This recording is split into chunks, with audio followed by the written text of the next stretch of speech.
ಲಾ excellence IAS academy ಭರವಸೆಯ ಬೆಳಕು. Hello ಗೆಳೆಯರೇ, ನಮ್ಮ ಲಾಕ್ಸ್ ಬೆಂಗಳೂರು ಪ್ರಸ್ತುತಪಡಿಸುವ current issue of the day episode number 75ಗೆ ಸ್ವಾಗತ. ಇಂದಿನ ಎಪಿಸೋಡ್ ನಂಬರ್ 75ಅಲ್ಲಿ ನಾವು ಪ್ರಿಲಿಮ್ಸ್ಗೆ ವೆರಿ ಇಂಪಾರ್ಟೆಂಟ್ ಆದಂಥ ಟಾಪಿಕ್ ಎನ್ವಿರಾನ್ಮೆಂಟಲ್ ಆರ್ಗನೈಸೇಷನ್ಸ್ ಮತ್ತು ಇನ್ಸ್ಟಿಟ್ಯೂಷನ್ಸ್ ನೋಡೋಣ. ಓಕೆ, ಸೊ ಪಾರ್ಟ್ 1 ಅಂತ ಮಾಡ್ತಿದ್ದೀನಿ, ಯಾಕಂದರೆ ನಿಮಗೆ ಗೊತ್ತು ಎನ್ವಿರಾನ್ಮೆಂಟಲ್ ಆರ್ಗನೈಸೇಷನ್ ಮತ್ತು ಇನ್ಸ್ಟಿಟ್ಯೂಷನ್ಸ್ ಜಾಸ್ತಿ ಇದೆ. ಸೊ ಫಸ್ಟ್ ಪಾರ್ಟಲ್ಲಿ ಗ್ಲೋಬಲ್ ಲೆವೆಲಲ್ಲಿ ಯಾವುದೇ ಅದನ್ನು ಮಾಡೋಣ, ಸೆಕೆಂಡ್ ಪಾರ್ಟಲ್ಲಿ ಇಂಡಿಯನ್ ಲೆವೆಲಲ್ಲಿ ಯಾವುದೇ ಅಂತ ನೋಡೋಣ. ಓಕೆ, ಸೊ ಎನ್ವಿರಾನ್ಮೆಂಟಲ್ ಇನ್ಸ್ಟಿಟ್ಯೂಷನ್ಸ್ ಏನಂತಂದರೆ ದೋಸ್ which have been establish for the purpose of green.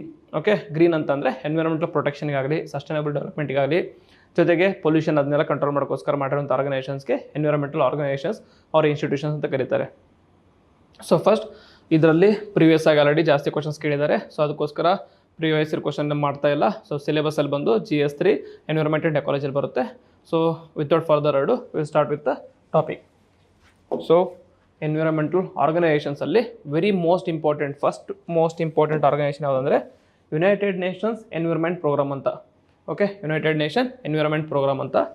So United Nation Environment Programme ಇದನ್ನ ಸ್ಟಾರ್ಟ್ ಮಾಡಿದ್ದು 1972 ಅಲ್ಲಿ. It was established on the United nation conference on the Human Environment, that is Stockholm convention ಅಂತ ಕರೀತಾರೆ, ಅದು Stockholm conference ಅಂತ ಕರೀತಾರೆ.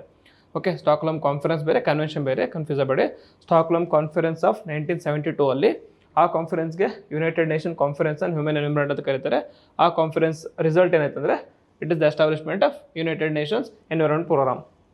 Okay, headquarter ಎಲ್ಲಿದೆ ಅಂತಂದರೆ ನೈರೋಬಿ, ಕೀನ್ಯಾದಲ್ಲಿದೆ. And then it is one of the several implementing agencies of Global Environment Facility and the Multilateral Fund for the Implementation of the Global Montreal Protocol. Okay, so ಇದೆಲ್ಲ global Montreal protocol ಏನು, global environment facility ಏನು ಅಂತ ಮುಂದೆ discuss ಮಾಡೋಣ. But ಸದ್ಯಕ್ಕೆ ಇಷ್ಟು ನೆನಪಿಟ್ಕೊಳ್ಳಿ. Okay, United Nation Environment Programme. United Nation Environment Programme environmental ಏನಿರುತ್ತೆ, ಎನ್ವಿರಾನ್ಮೆಂಟಲಲ್ಲಿ ಏನಾದರೂ ಟ್ರೀಟೀಸ್ ಆಗಲಿ ಕನ್ವೆನ್ಷನ್ಸಲ್ಲಾಗಲಿ ಅದರಲ್ಲಿ ತುಂಬ ಮೇನ್ ಇಂಪಾರ್ಟೆಂಟ್ ರೋಲ್ನ ಪ್ಲೇ ಮಾಡುತ್ತೆ. ಓಕೆ, ಸೊ ಜೊತೆಗೆ it has been active in funding and implementing environment related programs. ಜೊತೆಗೆ it like guidelines and treaties with respect to international trade in potentially harmful chemicals et cetera. The international cyanide management code, it is a programme for best practice in chemical use. It was developed under the United Nations cyanide programme aegis. ಇದನ್ನು ನೆನಪಿಟ್ಕೊಳ್ಳಿ, international cyanide management code. Okay, ಎಲ್ಲದನ್ನೂ ಓದುವಂಥ ಅವಶ್ಯಕತೆ ಇಲ್ಲ, important for prelims ಏನು ಅದನ್ನ factual ಆಗಿ ಹೇಳ್ತಿದ್ದೀನಿ. UNEP 1972 ಅಲ್ಲಿ it was the result of Stockholm conference, that is the UN conference on human environment ಅಂತ. Headquarter Nairobi, Kenya. ಇದೇನು ಮಾಡುತ್ತೆ, ಹಲವಾರು ಏಜೆನ್ಸಿ ಜೊತೆಗೆ ಇದು ಟೈಅಪ್ ಆಗಿದೆ. ಆ ಏಜೆನ್ಸಿ ಜೊತೆಗೆ ಯೂಸ್ ಮಾಡ್ಕೊಂಡು ಏನು ಮಾಡುತ್ತೆ ಅಂದರೆ ಎನ್ವಿರಾನ್ಮೆಂಟಲ್ಲಿ ಸೌಂಡ್ ಮ್ಯಾನರಲ್ಲಿ ಕೆಲವೊಂದು ಟ್ರೀಟೀಸ್ನ ಮತ್ತು ಕನ್ವೆನ್ಷನ್ಸ್ನ ಮಾಡುತ್ತೆ. ಸೊ UNEP ಅಲ್ಲಿ ಇಂಪಾರ್ಟೆಂಟ್ ರಿಪೋರ್ಟ್ಸ್ನ ಪ್ರೊಡ್ಯೂಸ್ ಮಾಡುತ್ತೆ. ಆ ರಿಪೋರ್ಟ್ಸ್ ಯಾವ್ದು ಅಂತಂದರೆ UNEP ರಿಪೋರ್ಟ್ಸ್ ಯಾವುದು ಅಂತಂದರೆ first and foremost adaptation gap report of 2023. Okay, adaptation gap ಅಂತಂದರೆ ಸೊ ಕ್ಲೈಮೇಟ್ ಚೇಂಜ್ ಆಗ್ತಾ ಇದೆಯಲ್ಲ, ಕ್ಲೈಮೇಟ್ ಚೇಂಜ್ಗೆ ಅಡಾಪ್ಟೇಷನ್ ಆಗ್ತಿರ್ಬೇಕು ನಾವು. ಅಡಾಪ್ಟೇಷನ್ ಆಗುವಂಥ ಸ್ಪೀಡ್ ಎಷ್ಟಿದೆ, ಅಡಾಪ್ಟೇಷನ್ ಆಗುವಂಥ ಒಂದು ರೀತಿಯ ಥ್ರೆಶೋಲ್ಡ್ ಅಥವಾ ಆಪ್ಟಿಮಮ್ ಕಂಡೀಷನ್ ಎಷ್ಟಿದೆ, ಅವೆರಡರ ನಡುವೆ ಗ್ಯಾಪ್ ಇದೆ, ಆ ಗ್ಯಾಪ್ ಬಗ್ಗೆ ಹೇಳುತ್ತೆ. ಓಕೆ, ಫೈನಾನ್ಷಿಯಲ್ ಆಗಲಿ ಎಕನಾಮಿಕಲ್ ಆಗಲಿ ಎಷ್ಟು ಗ್ಯಾಪ್ ಇದೆ ಅನ್ನೋದ್ರ ಬಗ್ಗೆ ಅಡಾಪ್ಟೇಷನ್ ಗ್ಯಾಪ್ ರಿಪೋರ್ಟಲ್ಲಿ UNEP ರಿಪೋರ್ಟ್ ಹೇಳುತ್ತೆ. And then emission gap report ಇದೇ ಥರ. ಸೊ ಇಲ್ಲಿ greenhouse gas emission emit ಮಾಡ್ತಿರ್ತೀವಲ್ಲ ಅದರಲ್ಲಿ ರಿಡಕ್ಷನ್ ಟಾರ್ಗೆಟ್ಸ್ ಕೊಟ್ಟಿದ್ದಾರೆ, ಸರಿನಾ? ಆ ರಿಡಕ್ಷನ್ ಟಾರ್ಗೆಟ್ ಎಷ್ಟಿರಬೇಕು, ಇವಾಗ ಎಷ್ಟಿದೆ, ಸೊ ಅದರೊಳಗೆ ಗ್ಯಾಪ್ ಇದೆಯಲ್ಲ ಅದನ್ನು ಇದರಲ್ಲಿ ಹೇಳ್ತಾರೆ. And then global environmental outlook, total ಆಗಿ ಎನ್ವಿರಾನ್ಮೆಂಟಲಿ ಯಾವ ಥರ ಇದೆ ಗ್ಲೋಬಲಿ, ಯಾವ ರೀತಿ ಗ್ಲೋಬಲ್ ಆಗಿ ಪ್ರಾಬ್ಲಮ್ಸ್ ಶುರುವಾಗಿದೆ, ಆ ಪ್ರಾಬ್ಲಮಿಗೆ ಏನು ಸೊಲ್ಯೂಷನ್ಸ್ ಹುಡುಕ್ತಾ ಇದ್ದಾರೆ ಅನ್ನೋದ್ರ ಬಗ್ಗೆ ಕಂಪ್ಲೀಟಾಗಿ. And then global climate litigation report ಅಂತ, ಸರಿನಾ? ಗ್ಲೋಬಲ್ ಕ್ಲೈಮೇಟ್ ಲಿಟಿಗೇಷನ್ ರಿಪೋರ್ಟ್ ಅಂತ ಇವು ಮೇಜರ್ 4 ರಿಪೋರ್ಟ್ಸ್ನ ಯುನೈಟೆಡ್ ನೇಷನ್ ಎನ್ವಿರಾನ್ಮೆಂಟ್ ಪ್ರೋಗ್ರಾಮ್ ಅವರು ರಿಲೀಸ್ ಮಾಡ್ತಾರೆ. ನೆನಪಿಟ್ಕೊಳ್ಳಿ, ವೆರಿ ಇಂಪಾರ್ಟೆಂಟ್ ಆಗುತ್ತೆ. ಗ್ಯಾಪ್ ಅಂತ ಬಂದರೆ UNEP. ಓಕೆ, ಸಿಂಪಲ್ ಟ್ರಿಕ್ ಅಂತಂದರೆ.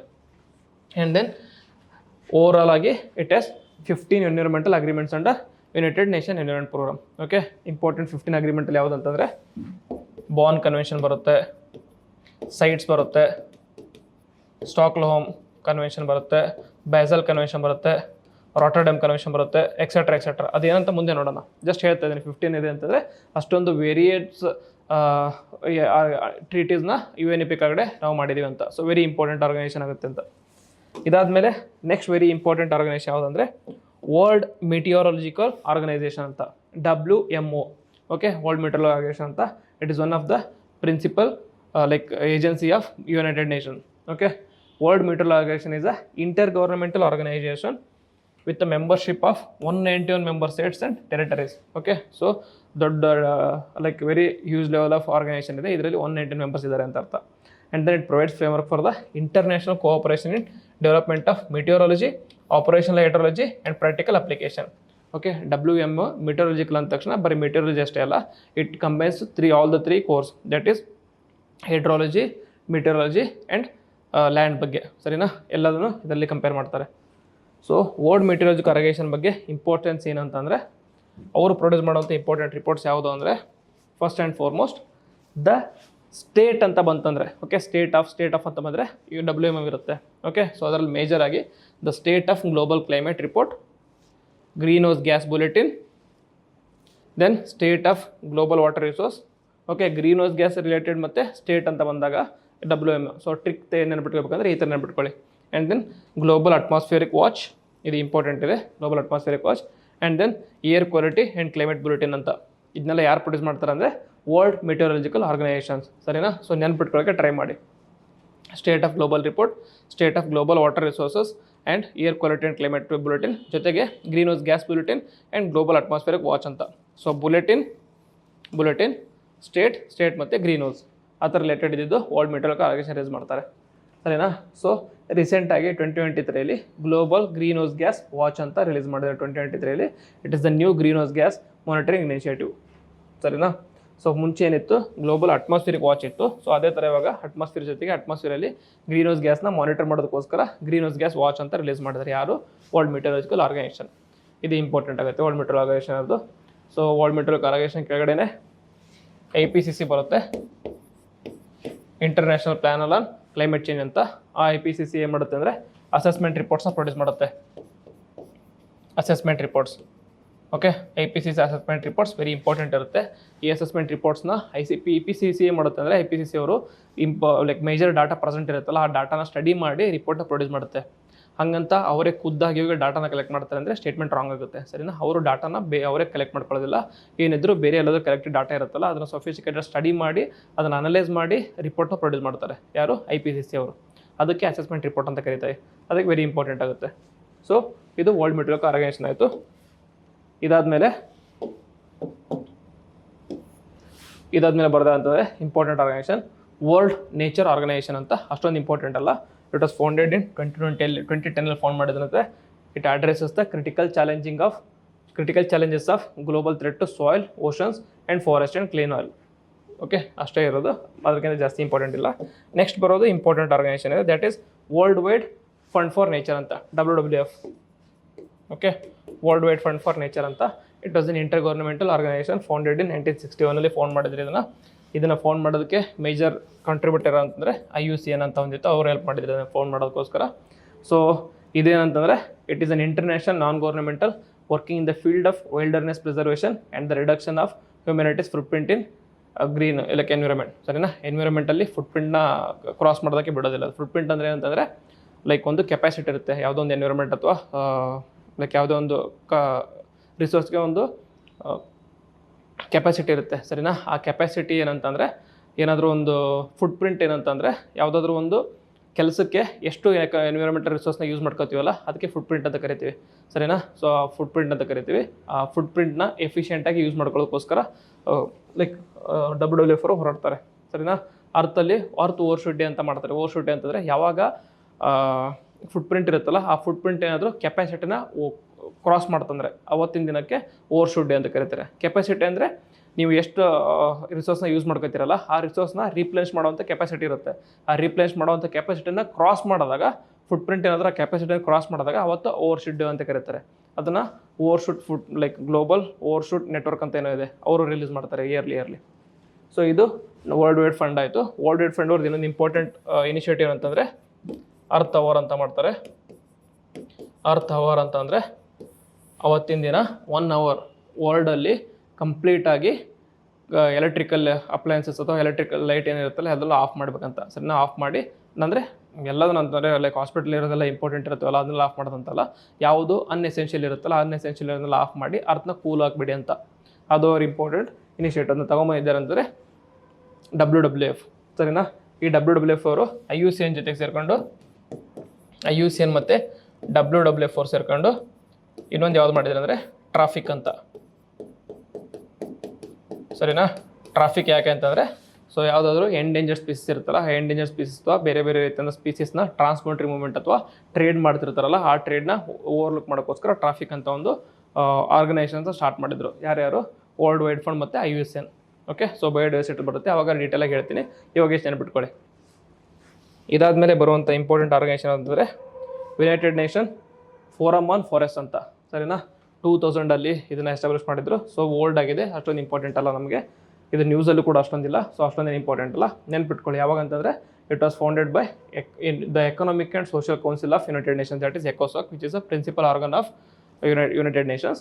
ಅದು ಎಸ್ಟಾಬ್ಲಿಷ್ ಮಾಡಿದ್ದನ್ನ ಇನ್ ಅಕ್ಟೋಬರ್ 2000 ಎಸ್ಟಾಬ್ಲಿಷ್ ಮಾಡಿದ್ರು.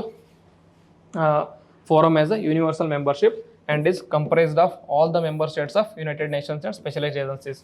ಸರಿನಾ. ಸೊ ಯುನೈಟೆಡ್ ನೇಷನ್ಸಲ್ಲಿ ಯಾವುದಾದ್ರು ಮೆಂಬರ್ಸ್ ಎಲ್ಲರೂ ಇದ್ದಾರೆ, ಆ ಎಲ್ಲ ಮೆಂಬರ್ಸು ಕೂಡ ಇದ್ರ ಮೆಂಬರ್ಸ್ ಕೂಡ ಆಗಿರ್ತಾರೆ. ಆ್ಯಂಡ್ ದೆನ್ ಇದೇನಂತಂದರೆ promote the management, conservation, sustainable development of all types of forest and strengthen the long term political commitment to this end. Okay, so ಅಷ್ಟೊಂದು ಇಂಪಾರ್ಟೆಂಟ್ ಅಲ್ಲ, ಇಗ್ನೋರ್ ಮಾಡಿ, ಜಸ್ಟ್ ನೆನಪಿಟ್ಕೊಳ್ಳಿ. ಯಾವಾಗ ಅಂತಂದರೆ 2000 ಮಾಡಿದ್ದು. ರೀಸೆಂಟಾಗಿ ಅಂತ ಕೇಳಿದರೆ ರಾಂಗ್ ಆಗುತ್ತೆ. Okay. And then International Union for Conservation of Nature, ಇದು ಇಂಪಾರ್ಟೆಂಟ್ ಆಗುತ್ತೆ, very important organisation. It is an intergovernmental organisation. So ಒಂಥರ NGO ಥರ ಇದು, ಇಂಟರ್ ಗೌರ್ಮೆಂಟಲ್ ಆರ್ಗನೈಸೇಷನ್ಸ್. ಇದರೊಳಗಡೆ ನಾಟ್ ಜಸ್ಟ್ ಪ್ರೈವೇಟ್ ಇಂಡಿವಿಜುವಲ್ಸ್ ಅಷ್ಟೇ ಅಲ್ಲ, ಗೌರ್ಮೆಂಟ್ಸ್ ಕೂಡ ಇದರಲ್ಲಿ ಮೆಂಬರ್ಸ್ ಆಗಿದ್ದಾರೆ. ಸರಿನಾ. So very important organisation. ಇದ್ರದ್ದು ಹೆಡ್ ಕ್ವಾರ್ಟರ್ ಇರೋದು ಗ್ಲ್ಯಾಂಡ್ ಅಂತ, ಸ್ವಿಟ್ಜರ್ಲ್ಯಾಂಡಲ್ಲಿ. And then it publishes the IUCN red list. ಇದು ವೆರಿ ಇಂಪಾರ್ಟೆಂಟ್ ಆಗುತ್ತೆ. IUCN ರೆಡ್ ಲಿಸ್ಟ್ನ ಪಬ್ಲಿಷ್ ಮಾಡುತ್ತೆ to access the and conservation status of the species worldwide. ಸರಿನಾ. Species level ಎಷ್ಟಿದೆ, ಸರಿನಾ, ಸ್ಪೀಸೀಸ್ ಲೆವೆಲ್ನ ಎಷ್ಟಿದೆ ಅನ್ನೋದನ್ನು ರೆಡ್ ಲಿಸ್ಟಲ್ಲಿ ಪಬ್ಲಿಷ್ ಮಾಡ್ತಾರೆ. ಈ ರೆಡ್ ಲಿಸ್ಟಲ್ಲಿ ಏನಿರುತ್ತೆ ಅಂತಂದರೆ ಕ್ಯಾಟಗರೀಸ್ ಇರುತ್ತೆ. ಕ್ಯಾಟಗರೀಸ್ ಅಂದರೆ ನಿಯರಿಂಗ್ ಥ್ರೆಟ್ ಅಂತ, ನಿಯರಿಂಗ್ ಥ್ರೆಟ್ ಆದಮೇಲೆ ವಲ್ನರೇಬಲ್ ಆದಮೇಲೆ ಎಂಡೇಂಜರ್ಡ್ ಆದಮೇಲೆ ಕ್ರಿಟಿಕಲಿ ಎಂಡೇಂಜರ್ಡ್ ಅಂತ, ಕ್ರಿಟಿಕಲಿ ಎಂಡೇಂಜರ್ಡ್ ಆದಮೇಲೆ ಎಕ್ಸ್ಟಿಂಟ್ ಇನ್ ವೈಲ್ಡ್ ಅಂತ, ಎಕ್ಸ್ಟಿಂಟ್ ಇನ್ ವೈಲ್ಡ್ ಆದಮೇಲೆ ಕಂಪ್ಲೀಟ್ಲಿ ಎಕ್ಸ್ಟಿಂಟ್ ಅಂತ. ಸೊ ನಿಯರಿಂಗ್ ಥ್ರೆಟ್ ಅಂದರೆ ಅದಕ್ಕೆ ಥ್ರೆಟ್ಟಿಗೆ ಹತ್ತಿರ ಬರ್ತಾ ಇದೆ. ಸರಿಯಾಗಿ ವೇರಿಯಸ್ ಕ್ರೈಟೀರಿಯಾ ಇರುತ್ತೆ. ಕ್ರೈಟೀರಿಯಾ ಅಂತಂದರೆ ರೀಸೆಂಟ್ ಲಾಸ್ಟ್ 10 ಇಯರ್ಸಲ್ಲಿ ಅದರದ್ದು ಪಾಪ್ಯುಲೇಷನ್ ಎಷ್ಟು ಕಡಿಮೆ ಆಗಿದೆ, ಆಮೇಲೆ ಅದು ಓವರಾಲ್ ಆಗಿ ಅಬ್ಸಲ್ಯೂಟ್ ನಂಬರ್ಸಲ್ಲಿ ಎಷ್ಟಿದೆ ಅಂತ, ಅದರದ್ದು ಎಕ್ಸ್ಟೆನ್ಷನ್ ಇನ್ ಕಮಿಂಗ್ ಇಯರ್ಸಲ್ಲಿ ಎಷ್ಟು ಪಾಸಿಬಿಲಿಟಿ ಇದೆ ಅನ್ನೋದ್ರ ಬಗ್ಗೆ ಕ್ಯಾಟಗರೀಸ್ ಮಾಡ್ಕೊತಾ ಹೋಗ್ತಾರೆ. So nearing threat, vulnerable, endangered, critically endangered and extinct in wild. ಸರಿನಾ. ಸೊ ಈ ಥರ ಡಿಫ್ರೆಂಟ್ಸ್ ಆಗಿ ಇದು ಮಾಡ್ತಾರೆ. ಈ ಕ್ರೈಟೀರಿಯಾ ಏನಂತಂದರೆ ಹೇಳಿದ್ನಲ್ಲ, ಲಾಸ್ಟ್ 10 ಇಯರ್ಸಲ್ಲಿ ಎಷ್ಟು ಅದು ಇದಾಗಿದೆ ಅಂತ ಏನಂತಾರೆ, ಎಷ್ಟು ಲೈಕ್ ಕಡಿಮೆ ಆಗಿದೆ ಅಂತ, ಸರಿನಾ, ರಿಡಕ್ಷನ್ ಆಗಿದೆ ಅಂತ ಅದ್ರ ಮೇಲೆ. ಆಮೇಲೆ ಅಬ್ಸಲ್ಯೂಟ್ ಟರ್ಮ್ಸಲ್ಲಿ ಕ್ರಿಟಿಕಲಿ ಎಂಡೇಂಜರ್ಡ್ ಅಂತಂದರೆ ಲೈಕ್ 50 ಇರುತ್ತೆ ವೈಲ್ಡಲ್ಲಿ, ಎಂಡೇಂಜರ್ಡ್ ಅಂತಂದರೆ ಅರೌಂಡ್ 100 ಏನೋ ಇರುತ್ತೆ, 250 ಇರುತ್ತೆ. ವಲ್ನರೇಬಲ್ ಅಂತಂದರೆ ಅರೌಂಡ್ 1000 ಏನೋ ಇರುತ್ತೆ, 1000 ಇರುತ್ತೆ. ಓಕೆ, ಈ ಥರ ಕ್ರೈಟೀರಿಯಾ ಇದೆ. ಆ ಕ್ರೈಟೀರಿಯಾ ನೆನ್ಪಿಟ್ಕೊಳ್ಳಿ. ಸರಿನಾ. ಅದು ಕ್ರೈಟೀರಿಯಾ ಇಂಪಾರ್ಟೆಂಟ್ ಆಗುತ್ತೆ. So critically endangered next 10 ಇಯರ್ಸಲ್ಲಿ 90% extent ಆಗೋ ಚಾನ್ಸ್ ಇರುತ್ತಂತೆ. ಎಂಡೇಂಜರ್ಡಲ್ಲಿ ನೆಕ್ಸ್ಟ್ 10 ಇಯರ್ಸಲ್ಲಿ 10%, ನೆಕ್ಸ್ಟ್ 20 ಇಯರ್ಸಲ್ಲಿ 20% ಇರುತ್ತೆ. ಆ್ಯಂಡ್ ದೆನ್ ಇದು ಇರುತ್ತಲ್ಲ ವಲ್ನರೇಬಲ್ 90%, ನೆಕ್ಸ್ಟ್ 10% ಇನ್ 100 ಇಯರ್ಸ್. ಆ ಥರ ಆ ಕ್ರೈಟೀರಿಯಾ ನೆನ್ಪಿಟ್ಕೊಳ್ಳಿ. ಇದನ್ನ ಪ್ರೊಡ್ಯೂಸ್ ಮಾಡೋದು ಯಾರಂತಂದರೆ IUCN. ಅದರಲ್ಲಿ ಇಂಪಾರ್ಟೆಂಟ್ ಸ್ಪೀಸಸ್ ಯಾವುದಿರುತ್ತೆ, ರೀಸೆಂಟಾಗಿ ಕ್ರಿಟಿಕಲಿ ಎಂಡೇಂಜರ್ಡ್ ಅಥವಾ ಎಕ್ಸ್ಟೆಂಟ್ ಆಗಿರೋಂಥ ಸ್ಪೀಸಸ್ನ ನೆನಪಿಟ್ಕೊಳ್ಳಿ. And then it involves gathering data, analysis, research, field projects, advocacy, etc. Over the past decades, IUCN has widened its focus beyond the conservation of ecology and now incorporates issues related to gender equality, poverty alleviation, etc. Sir, ನಮ್ಮ ಮುಂಚೆ biodiversity ಮತ್ತು environmental basis ಆಗಿತ್ತು. ಇವಾಗ it is also moving into the social aspects of conservation. Okay, so it has both government and NGOs at its members. ಆಮೇಲೆ it is one of the only environmental organizations which has a observer status in the United Nations. ಸರಿನಾ. It is observer status in United Nations. ಹಂಗಂತ it is not a agency of United Nations. ಸರಿನಾ. It is the ಸ್ಟೇಟ್ಮೆಂಟಲ್ಲಿ ಏನಂತಂದರೆ IUCN is the ಏನಂತಾರೆ, IUCN was developed by United Nation ಅಂದರೆ wrong ಆಗುತ್ತೆ. Okay, so IUCN ಅಲ್ಲಿ important work ಏನಂತಂದರೆ IUCN ಅವ್ರದ್ದು ರೆಡ್ ಲಿಸ್ಟ್ನ ಪ್ರೊಡ್ಯೂಸ್ ಮಾಡಿದೆ. ಅದ್ರ ಜೊತೆಗೆ ಇವಾಗ ಜಸ್ಟ್ ಹೇಳಿದ್ನಲ್ಲ ಟ್ರಾಫಿಕ್ ಅಂತ ಒಂದು ಇದನ್ನು WWF ಜೊತೆಗೆ ಸೇರ್ಕೊಂಡು ಮಾಡಿದೆ. ಅದಾದಮೇಲೆ ಸೈಟ್ಸ್ ಕನ್ವೆನ್ಷನ್ ಅಂದರೆ convention in trade in endangered species ಅಂತಂದೇಳಿ, ಇದಕ್ಕೆ ವಾಷಿಂಗ್ಟನ್ ಕನ್ವೆನ್ಷನ್ ಅಂತಂದು ಕರೀತಾರೆ. ಮುಂದೆ ಡಿಸ್ಕಸ್ ಮಾಡ್ತೀವಿ. ಇದನ್ನು UNEP ಪ್ಲಸ್ IUCN ಸೇರ್ಕೊಂಡು ಮಾಡಿದ್ದಾರೆ. ಆಮೇಲೆ ನೆಕ್ಸ್ಟ್ ಬಾರ್ನ್ ಕನ್ವೆನ್ಷನ್ ಬರುತ್ತೆ. ಬಾರ್ನ್ ಕನ್ವೆನ್ಷನ್ ಅಂತಂದರೆ it is based on migratory birds. ಇದು ಕೂಡ IUCN ಬರ್ಡ್ ಲೈಫ್ ಇಂಟರ್ನ್ಯಾಷನಲ್ ಅವರೆಲ್ಲ ಸೇರ್ಕೊಂಡು ಮಾಡಿದ್ದಾರೆ. ದೆನ್ ರಾಮ್ಸರ್ ಕನ್ವೆನ್ಷನ್ ಇದೆ. ಆ ರಾಮ್ಸರ್ ಕನ್ವೆನ್ಷನ್ ಕೂಡ IUCN ಅವರು ವರ್ಕ್ ಮಾಡಿದ್ದಾರೆ. ಸೊ ಈ ರೀತಿ ವೇರಿಯಸ್ ಎನ್ವಿರಾನ್ಮೆಂಟಲ್ ಏನಾದರೂ ಕನ್ವೆನ್ಷನ್ ಆಗಲಿ, ಟ್ರೀಟೀಸ್ ಆಗಲಿ, ಆರ್ಗನೈಸೇಷನ್ ಆಗಲಿ, ಅದರಲ್ಲಿ IUCN almost of the times involve ಆಗಿರುತ್ತೆ. ಅಷ್ಟೊಂದು ಇಂಪಾರ್ಟೆಂಟ್ ಆಗಿದೆ ಇದು. ಇದಾದಮೇಲೆ ಬರೋದು ಇಂಪಾರ್ಟೆಂಟ್ ಯಾವುದಂದರೆ ಗ್ಲೋಬಲ್ ಟೈಗರ್ ಫೋರಮ್ ಅಂತ. ಗ್ಲೋಬಲ್ ಟೈಗರ್ ಫೋರಮ್ ಏನಂತಂದರೆ it was established in 1994 with secretariat at the New Delhi. ಇದ್ರ ಏಮ್ ಏನಂತಂದರೆ to protect species of tigers. ಸರಿನಾ? ಟೈಗರ್ಸ್ ಸ್ಪೀಸೀಸ್ ಎಕ್ಸ್ಟಿಂಕ್ಟ್ ಆಗ್ತಾಯಿತ್ತು ಆ ಟೈಮಲ್ಲಿ, ಅದನ್ನ ಪ್ರಮೋಟ್ ಮಾಡೋಕ್ಕೋಸ್ಕರ ಇದನ್ನ ಮಾಡಿದ್ದು. So one of the main ಏನಂತಂದರೆ ಈ ಅಬ್ಜೆಕ್ಟಿವ್ ಏನಂತಂದರೆ ಟು ಪ್ರೊಟೆಕ್ಟ್, ಸರಿನಾ, to protect or save the remaining 5 subspecies of tigers in the wild. ಸರಿನಾ? ಇನಿಷಿಯಲ್ ಆಗಿ ಓವರಾಲ್ ಆಗಿ 9 ಸಬ್ ಸ್ಪೀಸೀಸ್ ಇದ್ದು ಟೈಗರಲ್ಲಿ. ಆ 9ಅಲ್ಲಿ 4 ಸಬ್ ಸ್ಪೀಸೀಸ್ ಕಂಪ್ಲೀಟಾಗಿ ಎಕ್ಸ್ಟಿಂಕ್ಟ್ ಆಗಿದೆ. ಇನ್ನು 5 ಅಷ್ಟೇ ಉಳ್ಕೊಂಡಿದೆ. 5 ಯಾವುದು ಅಂತಂದರೆ ಬೆಂಗಾಲ್ ಟೈಗರ್ ಇದೆ, ಸೊ ಸೈಬೀರಿಯನ್ ಟೈಗರ್ ಇದೆ, ಸುಮಾತ್ರನ್ ಟೈಗರ್ ಇದೆ, ಜಾವಾ ಟೈಗರ್ ಇದೆ, ಇನ್ನೊಂದು ಕ್ಯಾಸ್ಪಿಯನ್ ಟೈಗರ್ ಅನ್ಸುತ್ತೆ ಯಾವುದೋ ಒಂದು. ಸರಿನಾ? ಇಷ್ಟು ಟೈಗರ್ಸ್ ಉಳ್ಕೊಂಡಿದೆ. ಉಳಿದಿರೋದೆಲ್ಲ ಆಲ್ರೆಡಿ ಎಕ್ಸ್ಟೆಂಟ್ ಆಗಿದೆ. ಸೊ ಆ 5 ಸಬ್ ಸ್ಪೀಸೀಸ್ನ ಓಕೆ ಚೈನೀಸ್ ಟೈಗರ್ ಅಂತ ಇದೆ. ಚೈನೀಸ್ ಟೈಗರ್ ಅದರಲ್ಲಿ 5 ಉಳಿದಿರೋದು. ಕ್ಯಾಸ್ಪಿಯನ್ ಟೈಗರ್ ಆಲ್ರೆಡಿ ಎಕ್ಸ್ಟೆಂಟ್ ಆಗಿದೆ. ಸರಿನಾ? ಕ್ಯಾಸ್ಪಿಯನ್ ಟೈಗರ್ ಎಕ್ಸ್ಟೆಂಟ್ ಆಗಿದೆ. ಸೊ ಈ 5 ಸಬ್ ಸ್ಪೀಸೀಸ್ನ ಎಕ್ಸ್ಟೆಂಟ್ ಆಗೋದನ್ನು ತಡಿಬೇಕಂತ. ಸೊ ಇದರಲ್ಲಿ one of the major initiative ಅಂತಂದರೆ ಗ್ಲೋಬಲ್ ಟೈಗರ್ ಇನಿಷಿಯೇಟಿವ್ ಅಂತ.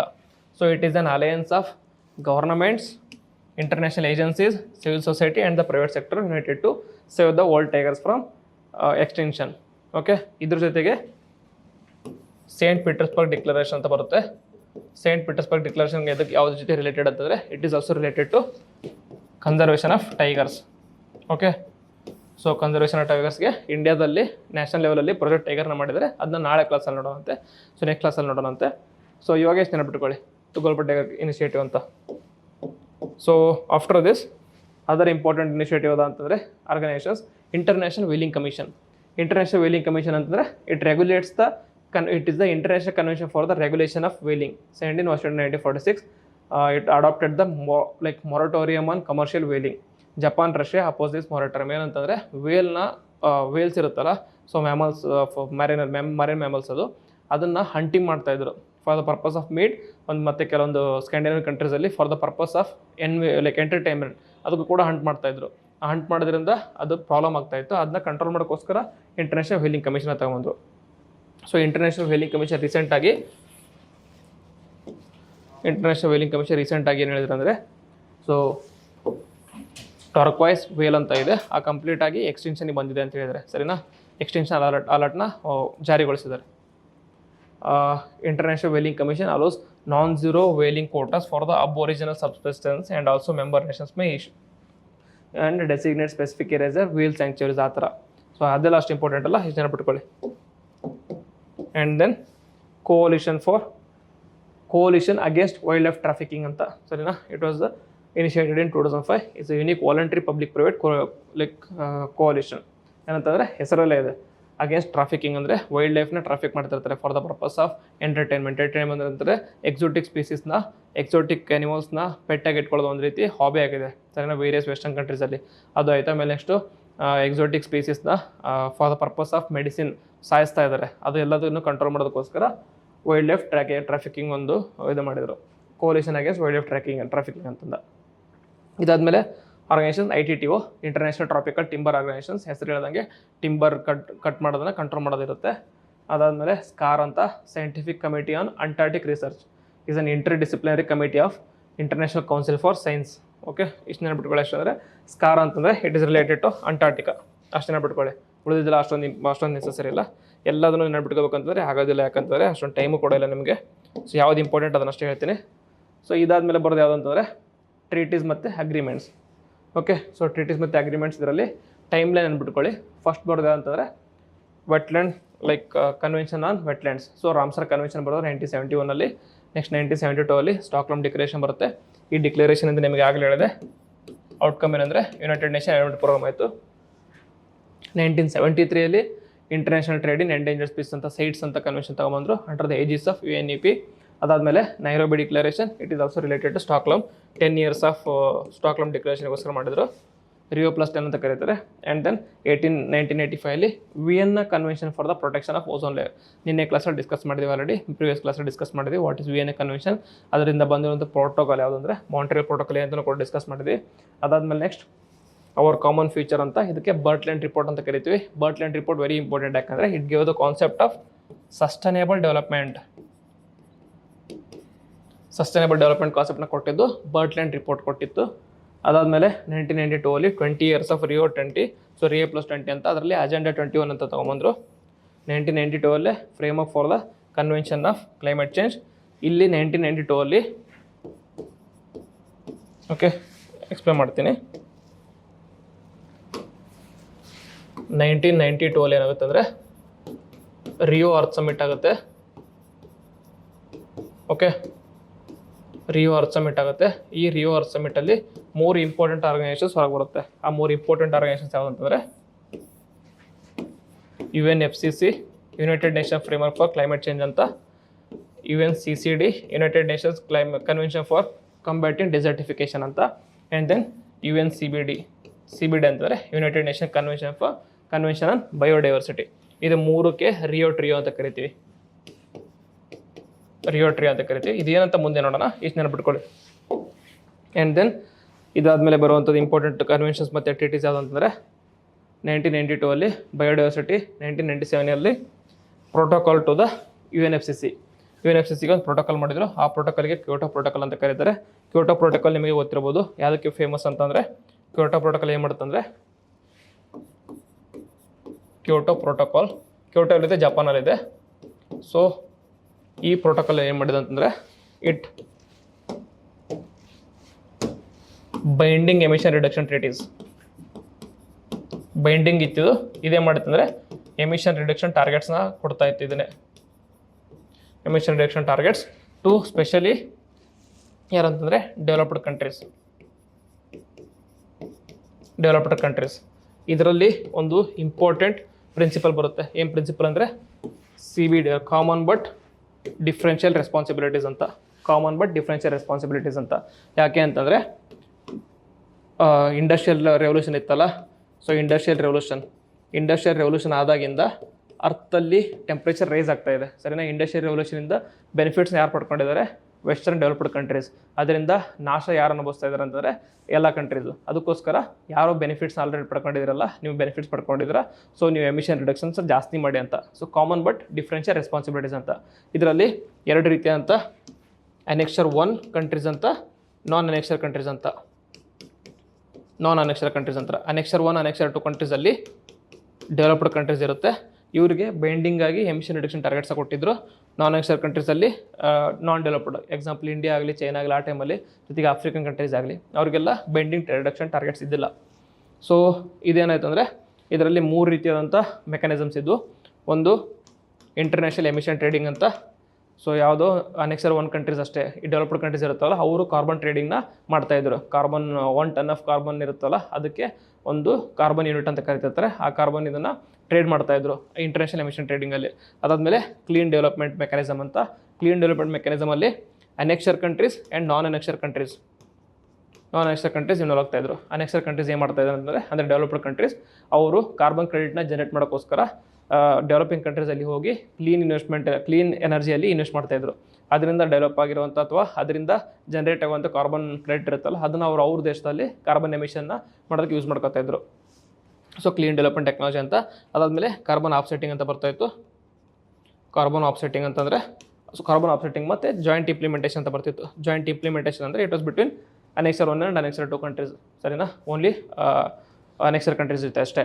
ಕ್ಲೀನ್ ಡೆವಲಪ್ಮೆಂಟ್ ಮೆಕ್ಯಾನಿಸಮ್ ಒಂದಷ್ಟೇ, 2 ಅನೆಕ್ಷರ್ ಮತ್ತು ನಾನ್ ಅನೆಕ್ಷರ್ ಕಂಟ್ರೀಸ್ ಇನ್ವಾಲ್ವ್ ಆಗ್ತಾಯಿದ್ದು, ಸರಿನಾ. ಬಟ್ ಇದಕ್ಕೇನಾಯಿತು ಅಂದರೆ ಕ್ಯೋಟೋ ಪ್ರೋಟೋಕಾಲಿಗೆ ಡೆವಲಪ್ಡ್ ಕಂಟ್ರೀಸ್ ಇದ್ವಲ್ಲ, ಅವರೆಲ್ಲರೂ ಅಪೋಸ್ ಮಾಡೋಕ್ಕೆ ಸ್ಟಾರ್ಟ್ ಮಾಡಿದರು. ಯಾಕಂತಾರೆ ನಾವಷ್ಟು ಯಾಕೆ ಇದರಲ್ಲಿ ಇನ್ವಾಲ್ವ್ ಆಗಬೇಕು, ಚೈನಾ ಮತ್ತು ಇಂಡಿಯಾ ಅಂತ ಕಂಟ್ರೀಸು ಆಲ್ರೆಡಿ ಡೆವಲಪ್ ಆಗ್ತಾ ಇದೆ, ಅವು ಕೂಡ ನಮಗಿಂತ ಜಾಸ್ತಿನೇ ಪ್ರೊಡ್ಯೂಸ್ ಮಾಡ್ತಾ ಇದೆ. ಸೊ ಅದು ಅವ್ರನ್ನೂ ಕೂಡ ಇದರಲ್ಲಿ ಇನ್ವಾಲ್ವ್ ಮಾಡಿ ಅಂತ ಅವ್ರು ಜಗಳ ಮಾಡಿ ಇದು ಎಂಡ್ ಆಯಿತು. ಓಕೆ, ಸೊ ಇದೇ ಎಂಡ್ ಆದಮೇಲೆ ನೆಕ್ಸ್ಟ್ ಬಂದಿದ್ದ ಅಂದರೆ ಪ್ಯಾರಿಸ್ ಅಗ್ರಿಮೆಂಟ್ ಬಂತು 2015. ಸೊ ಇದರಲ್ಲಿ ಏನು ಮಾಡಿದೆ ಅಂದರೆ, ಸೊ ಬೈಂಡಿಂಗ್ ಹಾಕಿದರೆ ನೀವು ಮಾಡಲ್ಲ, ಸೊ ನೀವೇ ಕೂತ್ಕೊಂಡು ನೀವೇ ಲೈಕ್ ವಾಲಂಟ್ರಿ ಕಾಂಟ್ರಿಬ್ಯೂಷನ್ಸ್ ಕೊಡೋಕ್ಕೆ ಕೇಳಿದ್ರು. ಅದಕ್ಕೆ ನ್ಯಾಷನಲಿ ಡಿಟರ್ಮೆಂಟ್ ಕಾಂಟ್ರಿಬ್ಯೂಷನ್ಸ್ ಅಂತ. ಸರಿನಾ. NDCR ಅಂತ ಕರೀತಾರೆ, NDCs ಅಂತೇಳಿ, ನ್ಯಾಷನಲ್ ಡಿಟರ್ಮೆಂಟ್ ಕಂಟ್ರಿಬ್ಯೂಷನ್ಸ್ ಅಂತ. ಆ ಪ್ರತಿ ಕಂಟ್ರೀಸ್ಗೂ ಹೇಳಿದರು, ನೀವೇ ಡಿಟರ್ಮಿನ್ ಮಾಡ್ಕೊಳ್ಳಿ, ನೀವು ವಾಲಂಟ್ರಿ ಆಗಿ ಒಂದು ಟಾರ್ಗೆಟ್ಸ್ ಕೊಡಿ, ಆ ಟಾರ್ಗೆಟ್ಸ್ ಅಚೀವ್ ಮಾಡಿ ಅಂತ ಹೇಳಿದರು. ಸೊ ಇಂಡಿಯಾದಲ್ಲಿ ಕೂಡ NDC ಕೊಟ್ಟಿದ್ದರು. ಆ NDCs ಇವಾಗ ಓಲ್ಡ್ ಆಗಿದೆ, ಹೊಸದಾಗಿ ಪಂಚಮಿತ್ರ ಅಂತ ತೊಗೊಂಬಂದಿದ್ದಾರೆ. ಏನು ಪಂಚಮಿತ್ರ ಅಂತ ನಾಳೆ ಹೇಳ್ತೀನಿ, ಬಟ್ ಸದ್ಯಕ್ಕೆ ನಿಮಗೆ ಗೊತ್ತಿತ್ತು ಅಂದರೆ ಕಮೆಂಟ್ ಬಾಕ್ಸಲ್ಲಿ ಟೈಪ್ ಮಾಡಿ ಪಂಚಮಿತ್ರದಲ್ಲಿ ಯಾವ ಯಾವ ಟಾರ್ಗೆಟ್ಸ್ ಇದೆ ಅಂತ. ಸೊ ಇದು ಕ್ಯೋಟೋ ಪ್ರೋಟೋಕಾಲ್ ಬಗ್ಗೆ ಆಯಿತು. ದೆನ್ ಇದಾದಮೇಲೆ ಬರೋದು ರಾಟರ್ಡಮ್ ಕನ್ವೆನ್ಷನ್ ಅಂತ. ಸೊ ರಾಟರ್ಡಮ್ ಕನ್ವೆನ್ಷನ್ ಅಂತ ಹೇಳ್ತೀನಿ. ರಾಟರ್ಡಮ್ ಕನ್ವೆನ್ಷನ್ ಆದಮೇಲೆ ಬರೋದು Cartagena protocol. Cartagena protocol it is one of the protocol to UNCBD. ಸರಿನಾ. CBD ಅಂದ್ರೆ ಏನು? Convention on biodiversity. Convention on ಬಯೋಡೈವರ್ಸಿಟಿಲಿ 3 ಪ್ರೋಟೋಕಾಲ್ ಬರುತ್ತೆ: Cartagena, Nagoya Kuala Lumpur additional protocol ಅಂತ. ಫಸ್ಟ್ ಬರೋದು ಕಾರ್ಟೇಜನ ಪ್ರೋಟೋಕಾಲ್. ಅದಾದಮೇಲೆ Stockholm convention. Okay, Stockholm conference ಬೇರೆ, Stockholm convention ಬೇರೆ. ಇದಾದಮೇಲೆ ನಗೋಯಾ ಪ್ರೋಟೋಕಾಲ್ ಒಂದು. ಇದಾದಮೇಲೆ ಬರೋದು ಯಾವುದಂತಂದರೆ 2012 United nation conference on sustainable development ಅಂತ, Rio 20 ಅಂತೇಳಿ. And then Paris agreement to replace Kyoto protocol. And then Kigali amendment to Montreal protocol. Kigali ಅಮೆಂಡ್ಮೆಂಟಲ್ಲಿ HFCನ ಎಲಿಮಿನೇಟ್ ಮಾಡೋಕ್ಕೆ ಹೇಳಿದರು. ನಿನ್ನೆ ಕ್ಲಾಸಲ್ಲಿ ಹೇಳಿದ್ದೀನಿ, ಜಸ್ಟ್ ಆ್ಯಕ್ಟಿವ್ ರಿಕಾಲಿಂಗ್ ಇದು. ಸೊ ಎಲ್ಲ ಕಂಪ್ಲೀಟಾಗಿ ಡಿಸ್ಕಸ್ ಮಾಡೋ ಅವಶ್ಯಕತೆ ಇಲ್ಲ, ಯಾವ್ದು ಇಂಪಾರ್ಟೆಂಟ್ ಅದನ್ನ ಹೇಳ್ತಾ ಹೋಗ್ತೀನಿ. ಸ್ಟಾಕ್ಹೋಮ್ ಕಾನ್ಫರೆನ್ಸ್ 1970 ಔಟ್ಕಮ್ ಏನಾಗಿತ್ತು ಅಂದರೆ United Nation Environment Programme establish ಮಾಡಿದರು. ಅದೇ ಅದರ main important outcome. And then ಅದಾದಮೇಲೆ ನೈರೋಬಿ ಡಿಕ್ಲರೇಷನ್ ಅಂದರೆ 10th anniversary ಆಫ್ ಸ್ಟಾಕ್ಹೋಮ್ಗೆ ಇದನ್ನ ಮಾಡಿದ್ರು. ಇದರಲ್ಲಿ ಅಂಥ ಇಂಪಾರ್ಟೆಂಟ್ ಏನಿಲ್ಲ. ಸೊ ಇದರಲ್ಲಿ ಅಂತಂದರೆ special commission to frame long term environment strategies ಅಂತ ತೊಗೊಂಬಂದರು, ಬಟ್ ಸಾಲಿಡಾಗಿ ಏನು ಔಟ್ಕಮ್ ಏನಿದ್ದಿಲ್ಲ. ದೆನ್ ಬರೋದು ಬರ್ಟ್ಲ್ಯಾಂಡ್ ರಿಪೋರ್ಟ್ ಅಂದರೆ it is formally called as our common future ಅಂತ. Our common future report of the world commission on environment and development in 1987. ಆ ರಿಪೋರ್ಟಲ್ಲಿ for the first time sustainable development ಅಂತ ಕಾನ್ಸೆಪ್ಟ್ನ introduce ಮಾಡಿದರು. Sustainable development ಅಂದರೆ development without compromising the needs of the future ಅಂತ, ಸರಿನಾ. Present development without compromising the needs of the future ಅಂತಂದೇಳಿ, ಸರಿನಾ. ಆ ಥರ ಒಂದು ಕಾನ್ಸೆಪ್ಟ್ನ ಇಂಟ್ರೊಡ್ಯೂಸ್ ಮಾಡಿದರು. ಅದಕ್ಕೆ ಬರ್ಟ್ಲ್ಯಾಂಡ್ ಇಂಪಾರ್ಟೆಂಟ್ ಆಗುತ್ತೆ. ಅದಾದಮೇಲೆ 1992 ರಿಯೋ ಅರ್ತ್ ಸಮಿಟಲ್ಲಿ united nation conference on environment and development ಅಂತ UNCD. ಆ UNCDಯಲ್ಲಿ Rio 3 ಯಾವುದು ಅಂತ ಹೇಳ್ಬಿಟ್ಟಿದ್ದೀನಿ ಆಲ್ರೆಡಿ. ಆ್ಯಂಡ್ ದೆನ್ Rio 5 ಅಂತ 1997 5 ವರ್ಷ ಆದಮೇಲೆ. ಸೊ ಸ್ಟೇಟಸ್ ಆಫ್ ಅಜೆಂಡಾ 21 ಏನಂತ ನೋಡೋದಕ್ಕೋಸ್ಕರ ಮಾಡಿದ್ರು ಇದನ್ನ. ಅಜೆಂಡಾ 21 ಅಂತಂದರೆ ಕೆಲವೊಂದು ಟಾರ್ಗೆಟ್ಸ್ ಇತ್ತು. ಆ ಟಾರ್ಗೆಟ್ಸ ಲೈಕ್ ರೆಡ್ಯೂಸ್ ಮಾಡೋದಾಗಲಿ ಅಚೀವ್ ಮಾಡೋದಾಗಲಿ ಏಮ್ ಆಗಿತ್ತು. ಆ ಎಲ್ಲಿ ಎಷ್ಟಕ್ಕೆ ಬಂದು ತೊಗೊಂಡಿದ್ದಾರೆ ಅದನ್ನು ಚೆಕ್ ಮಾಡೋದಕ್ಕೆ 5 ಇಯರ್ಸ್ಗೆ 10 ಇಯರ್ಸ್ಗೆ ಒಂದು ಸಬ್ಮಿಟ್ ಮಾಡ್ತಾಯಿದ್ರು. 5 ಇಯರ್ಸ್ಗೆ Rio 5 ಆಯಿತು. ನೆಕ್ಸ್ಟು Rio 10 ಅಂತಂದೇಳಿ ಅದರಲ್ಲಿ ಅರ್ತ್ ಸಮಿಟ್ ಅಂತ ಕರೀತಾರೆ, took place in Johannesburg, south Africa. ಅದರಲ್ಲೂ ಕೂಡ ಅಜೆಂಡಾ 21 ಎಷ್ಟು ಮಟ್ಟಕ್ಕೆ ಬಂದಿದೆ ಅಂತ ಚೆಕ್ ಮಾಡ್ತಾಯಿದ್ರು. ಇದಾದಮೇಲೆ Rio 20 ಅಂತ. ಸೊ 5, 10 ಆಯಿತು 20 ಇಯರ್ಸಲ್ಲಿ. ಸೊ 20 ಇಯರ್ ಫಾಲೋ ಅಪ್ನ ಮಾಡ್ತಾಯಿದ್ರು. ಇದನ್ನು ರಿಯೋ ಜನರಲ್ಲಿ ವಾಪಸ್ಸಾಗಿ ಮಾಡಿದರು. ಇದರಲ್ಲಿ ಪೇಜ್ ಅಂತ partnership for action on green economy ಬಗ್ಗೆ ಒಂದು ಹೊಸ ಇದನ್ನು ಲಾಂಚ್ ಮಾಡಿದ್ರು ಇದರಲ್ಲಿ. Okay, it is an aid interested countries in developing, adapting and implementing green economy policies and strategies. ಅಷ್ಟೊಂದು ಇಂಪಾರ್ಟೆಂಟ್ ಅಲ್ಲ. ಆ್ಯಂಡ್ ದೆನ್ ಇದಾದಮೇಲೆ ಬರೋದು convention on biological diversity. Convention on biological ಇದೆಯಲ್ಲ, biological diversity, it is a legally binding treaty. So it is one of the outcomes of 1992 Rio earth summit, ಸರಿನಾ. India ಅದ್ರ member ಇದೆ ಅಂತಂದರೆ yes, India ಅದ್ರ member ಆಗಿದೆ, ಸರಿನಾ. UNCBDಯಲ್ಲಿ 3 important protocol ಬರುತ್ತೆ. First one Cartagena protocol. Okay, ಅದಕ್ಕಿಂತ ಮುಂಚೆ ಯುನೈಟೆಡ್ ನೇಷನ್ ಕನ್ವೆನ್ಷನ್ ಆನ್ ಬಯೋಡೈವರ್ಸಿಟಿಯಲ್ಲಿ 3 ಮೇಜರ್ ಅಬ್ಜೆಕ್ಟಿವ್ ಇರುತ್ತೆ. ಫಸ್ಟ್ ಮೇಜರ್ ಅಬ್ಜೆಕ್ಟಿವ್ ಏನಂತಂದರೆ ಕನ್ಸರ್ವೇಷನ್ ಆಫ್ ಬಯೋಲಾಜಿಕಲ್ ಡೈವರ್ಸಿಟಿ, ಸರಿನಾ. ಬಯೋಲಾಜಿಕಲ್ ಡೈವರ್ಸಿಟಿ ಇರುತ್ತಲ್ಲ ಅದನ್ನು ಕನ್ಸರ್ವ್ ಮಾಡೋದು. Then sustainable use of the biodiversity, ಆ ಬಯೋಡೈವರ್ಸಿಟಿನ ಸಸ್ಟೈನಬಲ್ ಯೂಸ್ ಮಾಡೋದು. ಅದಾದಮೇಲೆ ಆಕ್ಸೆಸ್ ಆ್ಯಂಡ್ ಬೆನಿಫಿಟ್, ಸರಿನಾ, ಈಕ್ವಲ್ ಬೆನಿಫಿಟ್ ಶೇರಿಂಗ್ ಅಂತಂದೇಳಿ. ನೀವು ಬಯೋಡೈವರ್ಸಿಟಿನ ಯೂಸ್ ಮಾಡ್ಕೊಂಡಿರ್ತೀರಲ್ಲ, ಆ ಯೂಸ್ ಮಾಡ್ಕೊಂಡಿರೋ ಪ್ರಾಫಿಟ್ ಬಂದಿರುತ್ತಲ್ಲ, ಆ ಪ್ರಾಫಿಟ್ನ ಎಲ್ಲರ ಜೊತೆಗೂ ಈಕ್ವಲ್ ಆಗಿ ಶೇರ್ ಮಾಡ್ಕೊಳ್ಳಿ ಅಂತ. ಓಕೆ, ಸೊ ಇದು access and benefit, fair and equitable sharing of benefit arranging ಅಂತ. ಸೊ ಇದು 3 important objectives of biodiversity. United nation convention on biodiversity ಇರುತ್ತೆ. ಸೊ ಇದರಲ್ಲಿ ಫಸ್ಟ್ ಪ್ರೋಟೋಕಾಲ್ ಯಾವುದಂದರೆ Cartagena protocol on biosafety. Cartagena protocol of biosafety ಯಾವುದಕ್ಕೆ important ಅಂದರೆ it was adopted in 2020 came into force in 2003. So ಇದರಲ್ಲಿ ಅಂತಂದರೆ protocol of biosafety it majorly deals with living modified ಆರ್ಗನೈಸಮ್ಸ್, ಸರಿನಾ. Living modified ಆರ್ಗನೈಸಮ್ಸ್ನ ಯಾವುದೊಂದು ಕಂಟ್ರೀಸಲ್ಲಿ introduce ಮಾಡೋಕ್ಕಿತ್ತಂದರೆ ಆ introduce ಮಾಡೋದ್ರಿಂದ ಏನಾದರೂ ಇಲ್ಲಿ ಇಂಪ್ಯಾಕ್ಟ್ ಆಗ್ತಾ ಇತ್ತಂದರೆ ಅದನ್ನು ಇಂಟ್ರೊಡ್ಯೂಸ್ ಮಾಡೋಕ್ಕೆ ಅಲೋ ಮಾಡೋದಿಲ್ಲ. ಸೊ ಅದ್ರ ಬಗ್ಗೆ ಇದು ಮಾಡುತ್ತೆ. ಇದರಲ್ಲಿ ಬಯೋಸೇಫ್ಟಿ ಕ್ಲಿಯರಿಂಗ್ ಹೌಸ್ನ ಇಂಟ್ರೊಡ್ಯೂಸ್ ಮಾಡಿದರು. ಸೊ ಬಯೋಸೇಫ್ಟಿ ಕ್ಲಿಯರಿಂಗ್ ಹೌಸ್ನ ಇಂಟ್ರೊಡ್ಯೂಸ್ ಮಾಡಿ ಅದರ ಏನು ಮಾಡ್ತಾರೆ ಅಂತಂದರೆ ನೀವು ಪ್ರೊಡ್ಯೂಸ್ ಮಾಡ್ತಿರುವಂಥ ಅಥವಾ ಇಂಟ್ರೊಡ್ಯೂಸ್ ಮಾಡ್ತಿರುವಂಥ ಜೆನೆಟಿಕಲಿ ಇಂಜಿನಿಯರ್ಡ್ ಆರ್ಗನಿಸಮ್ಸ್ ಆಗಲಿ ಇಲ್ಲ ಲಿವಿಂಗ್ ಮಾಡಿಫೈಡ್ ಆರ್ಗನಿಸಮ್ಸ್ ಆಗಲಿ ಅದರಿಂದ ಏನಾದರೂ ಅಡ್ವರ್ಸ್ ಇಂಪ್ಯಾಕ್ಟ್ ಆಗುತ್ತೆ ಅಂದರೆ ಅದನ್ನು ಇಂಟ್ರೊಡ್ಯೂಸ್ ಮಾಡೋಕ್ಕೆ ಅಲೋ ಮಾಡೋದಿಲ್ಲ, ಸರಿನಾ. ಅದನ್ನು ಸ್ಟಡಿ ಮಾಡ್ತಾರೆ, ಅದರಲ್ಲಿ ಬಯೋಸೇಫ್ಟಿ ಕ್ಲಿಯರಿಂಗ್ ಹೌಸ್ ಅಂತ ಇರುತ್ತೆ, ಅವರು ಇದನ್ನೆಲ್ಲ ಸರಿ ಮಾಡೋದು. So in case biosafety clearing house and living modified organism is related to which of the protocol ಅಂತ ಕೇಳಿದರೆ Cartagena protocol. Okay, and then Nagoya protocol. One of the major objective of UNCBD ಏನಂತಂದರೆ access and benefit sharing, ಸರಿನಾ. ಯಾವುದಾದ್ರು ಒಂದು environmental resource ಇರುತ್ತೆ, ಅದನ್ನು ನೀವು access ಮಾಡಿ ಅದ್ರ ಬರುವಂಥ ಪ್ರಾಫಿಟ್ನ ಬೆನಿಫಿಟ್ ಆಗಿ ಶೇರ್ ಮಾಡ್ಬೇಕಂತ. Okay, so that is like Nagoya protocol. So Nagoya ಪ್ರೋಟೋಕಾಲ್ಗೆ ಇಂಡಿಯಾ ಮೆಂಬರ್ ಇದೆ ಅಂತಂದರೆ ಎಸ್, ಇಂಡಿಯಾ ಮೆಂಬರ್ ಇದೆ. ಸೊ ಈ ಪ್ರೋಟೋಕಾಲ್ದು ಮತ್ತು CBDಗೆ ಒಂದು ಏನಂತಾರೆ ಎನ್ಫೋರ್ಸ್ ಮಾಡೋದಕ್ಕೆ ಇಂಡಿಯಾದಲ್ಲಿ ಬಯೋಡೈವರ್ಸಿಟಿ ಆ್ಯಕ್ಟ್ನ 2002 ತೊಗೊಂಬಂದರು. ಅದನ್ನು ನಾಳೆ ಡಿಸ್ಕಸ್ ಮಾಡೋಣ. ಸೊ UNC ನಗೋಯಾ ಪ್ರೋಟೋಕಾಲ್ ಆಯಿತು. ನಂತರ ಬರೋದು ಅಂದರೆ ಸೈಟ್ಸ್ ಅಂತ. ಸೈಟ್ಸ್ ಅಂದರೆ convention on international trade in endangered species of wild flora and fauna ಅಂತ, ಸರಿನಾ. ಇದಕ್ಕೆ ಅನ್ಅಫಿಷಿಯಲಾಗಿ ವಾಷಿಂಗ್ಟನ್ ಕನ್ವೆನ್ಷನ್ ಅಂತಲೂ ಕರೀತಾರೆ. It is participation is voluntary ಇದೆ, but it is legally binding on all the parties who come in to this agreement, ಸರಿನಾ. ಅದಕ್ಕೆ ಬರೋದು ಬಿಡೋದು ವಾಲಂಟರಿ, ಬಟ್ ಒಂದ್ಸರಿ ಅದರಲ್ಲಿ ಜಾಯ್ನ್ ಆದಮೇಲೆ ಅದರಲ್ಲಿರುವಂಥ ಪ್ರೊವಿಷನ್ಸ್ ಎಲ್ಲ ಬೈಂಡಿಂಗ್ ಆಗಿದೆ. ಸೊ ಪಾರ್ಟೀಸ್ ಟು 182, ಸರಿನಾ, ಟೋಟಲ್ 142 ಇದ್ದಾರೆ. ಇದರಲ್ಲಿ ಏನು ಮಾಡ್ತಾರೆ ಅಂದರೆ ಎನಿಮಲ್ಸ್ನ ಕ್ಲಾಸಿಫೈ ಮಾಡ್ತಾರೆ. ಯಾವ ಥರ ಅಂದರೆ ಅಪೆಂಡಿಕ್ಸ್ 1, 2, 3 ಅಂತ. ಅಪೆಂಡಿಕ್ಸ್ 1 ಅಂತಂದರೆ list that are in danger of extension, ಸರಿನಾ. ಯಾವುದು ಸ್ಪೀಸೀಸ್ ಎಕ್ಸ್ಟೆನ್ಷನ್ಗೆ ಹತ್ತಿರ ಇದೆಯಲ್ಲ ಅಂಥ ಸ್ಪೀಸೀಸಲ್ಲಿ ಟ್ರೇಡ್ನ ಕಂಪ್ಲೀಟಾಗಿ ಪ್ರೊಹಿಬಿಟ್ ಮಾಡುತ್ತೆ. Commercial trade is prohibited, only for scientific ಪರ್ಪಸ್ಗೆ ಅಲೋ ಮಾಡ್ತಾರೆ. ಆ್ಯಂಡ್ ದೆನ್ ಅಪೆಂಡಿಕ್ಸ್ 2 ಅಲ್ಲಿ those that are not threatened with extension but that might be serious decline, so their trade is regulated by permit, ಸರಿನಾ. So complete ಎಕ್ಸ್ಟೆನ್ಷನ್ವರೆಗೂ ಬಂದಿಲ್ಲ, but threat ಇದೆ, ಆ ಟ್ರೇಡ್ನ permit ಮೇಲೆ ರೆಗ್ಯುಲೇಟ್ ಮಾಡ್ತಾರೆ. ಅಪೆಂಡಿಕ್ಸ್ 3 ಅಲ್ಲಿ if they are protected in at least one country, ಯಾವುದಾದ್ರು ಒಂದು ದೇಶದಲ್ಲಿ ಪ್ರೊಟೆಕ್ಟ್ ಮಾಡಿದ್ರೆ ಅಂದರೆ they require permission from the member countries, ಸರಿನಾ. ಸೊ ಇದು ಸೈಟ್ಸ್ ಆಯಿತು. ಇದಾದಮೇಲೆ CMS ಅಂತ ಬರುತ್ತೆ, conservation on migratory species, convention on the conservation of migratory species ಅಂತ. ಇದಕ್ಕೆ ಅನ್ಅಫಿಷಿಯಲ್ ಆಗಿ ಬಾನ್ ಕನ್ವೆನ್ಷನ್ ಅಂತ ಕರಿತೀವಿ, ಸರಿನಾ. ಬಾನ್ ಎಲ್ಲಿದೆ ಅಂತಂದರೆ ಜರ್ಮನಿಲಿದೆ, ಇದ್ರ ಹೆಡ್ ಕ್ವಾರ್ಟರ್ ಕೂಡ ಬಾನ್ ಜರ್ಮನಿಲಿದೆ. ಸೊ ಇದೇನಂತಂದರೆ ಮೈಗ್ರೇಟರಿ ಸ್ಪೀಸೀಸ್ ಇರ್ತಾವಲ್ಲ, ಸೊ ಮೈಗ್ರೇಟರಿ ಸ್ಪೀಸೀಸ್ ಯಾವ್ದು ಅಂತಂದರೆ ಎನಿಮಲ್ಸ್, ಫಿಶಸ್ ಆಗಲಿ ಮತ್ತು ಏವಿಯನ್ ಸ್ಪೀಸೀಸ್ ಆಗಲಿ ಎಲ್ಲದೂ ಕೂಡ ಇದರಲ್ಲಿ ಇನ್ಕ್ಲೂಡ್ ಆಗುತ್ತೆ, ಸರಿನಾ. ಸೊ ಎಲಿಫೆಂಟ್ ಇದೆಯಲ್ಲ, elephant is also considered as a migratory species. So migratory species ಆಗಿದೆಯಲ್ಲ, ಇದು ಕೂಡ ಇದರಲ್ಲಿ ಇನ್ವಾಲ್ವ್ ಆಗಿದೆ. ಜೊತೆಗೆ ರ್ಯಾಪ್ಟರ್ ಸ್ಪೀಸ್ ಅಂತ ಕರಿತಾರಲ್ಲ, ಅಂದರೆ ಹಾಕ್ ಆಗಲಿ, ಆಮೇಲೆ ಈಗಲ್ಸ್ ಆಗಲಿ, ವಲ್ಚರ್ಸ್ ಆಗಲಿ, ಎಕ್ಸೆಟ್ರಾ ಅವೇನು ಮಾಡ್ತಿರುತ್ತೆ ಅಂದರೆ ಒಂದು ಪ್ಲೇಸಿಂದ ಇನ್ನೊಂದು ಪ್ಲೇಸಿಗೆ ಮೈಗ್ರೇಟ್ ಆಗ್ತಿರುತ್ತೆ, ಅವು ಕೂಡ ಇದರಲ್ಲಿ ಇನ್ವಾಲ್ವ್ ಆಗಿದೆ, ಇನ್ಕ್ಲೂಡ್ ಆಗಿದೆ. ಅದಾದಮೇಲೆ ಕೆಲವೊಂದು ಫಿಶ್ ಸ್ಪೀಸ್ ಇರುತ್ತೆ, ಸಾಲ್ಮನ್ ಆಗಲಿ ಎಕ್ಸೆಟ್ರಾ, ಅದು ಒಂದು ಪಾರ್ಟ್ ಆಫ್ ದಿ ವರ್ಲ್ಡಿಂದ ಇನ್ನೊಂದು ಪಾರ್ಟಿಗೆ ಮೈಗ್ರೇಟ್ ಆಗ್ತಿರುತ್ತೆ, ಅವು ಕೂಡ ಇದರಲ್ಲಿ ಇನ್ಕ್ಲೂಡ್ ಮಾಡಿದ್ದಾರೆ. ಸೊ ಇದ್ರದ್ದು ಇಂಪಾರ್ಟೆಂಟ್ ಏನಂದರೆ 13th CMS ಮೀಟಿಂಗ್ ಇತ್ತಲ್ಲ, ಅದು ಗಾಂಧಿನಗರದಲ್ಲಿ ನಡೆದಿತ್ತು. ಸೊ ಗಾಂಧಿನಗರ ಡಿಕ್ಲರೇಷನ್ ಅಂತ ತೊಗೊಂಬಂದಿದ್ರು. ಸೊ ಗಾಂಧಿನಗರ ಡಿಕ್ಲರೇಷನ್ ಏನಂತಂದರೆ ಕೆಲವೊಂದು ಸ್ಪೀಸೀಸ್ನ ಇದರಲ್ಲಿ ಇನ್ಕ್ಲೂಡ್ ಮಾಡಿದರು. ಯಾವುದು? Bengal ಫ್ಲೋರಿಕನ್, great Indian bustard and Asian elephant, ಇವೆಲ್ಲವನ್ನು ಅದರಲ್ಲಿ ಇನ್ಕ್ಲೂಡ್ ಮಾಡಿದರು. ಆ್ಯಂಡ್ ದೆನ್ UNCCD ಅಂತ, ಅದು UNCCD ಅಂದರೆ ಕನ್ವೆನ್ಷನ್ ಟು ಕಂಬ್ಯಾಟ್ ಡಿಸರ್ಟಿಫಿಕೇಷನ್, ಸರಿನಾ. ಸೊ ಇದ್ರದ್ದು ಹೆಡ್ ಕ್ವಾರ್ಟರ್ ಕೂಡ ಬಾನ್ ಜರ್ಮನಿಲೇ ಇದೆ.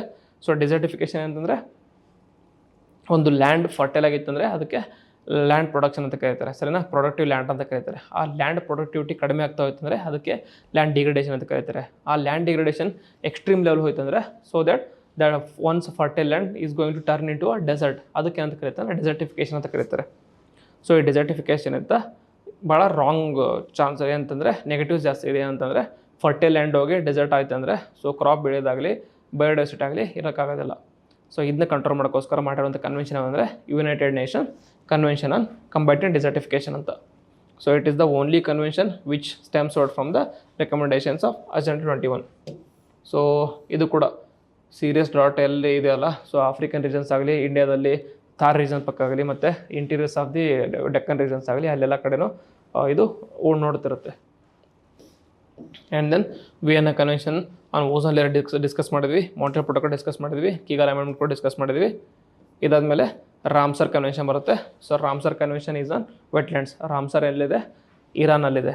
Okay, Ramsar convention is on wetlands ಬಗ್ಗೆ. ಸೊ ವೆಟ್ಲ್ಯಾಂಡ್ಸ್ ಏನಂತಂದರೆ they are neither lakes neither oceans ಥರ, ಸೊ ನೇದರ್ ಲ್ಯಾಂಡ್ ಥರ, ಎರಡರ ಮಧ್ಯೆನೂ ಒಂದು ಇಂಟರ್ಟೈಡಲ್ ಝೋನ್ ಥರ ಇರುತ್ತೆ, ಅದಕ್ಕೆ ವೆಟ್ಲ್ಯಾಂಡ್ಸ್ ಅಂತ ಕರಿತೀವಿ.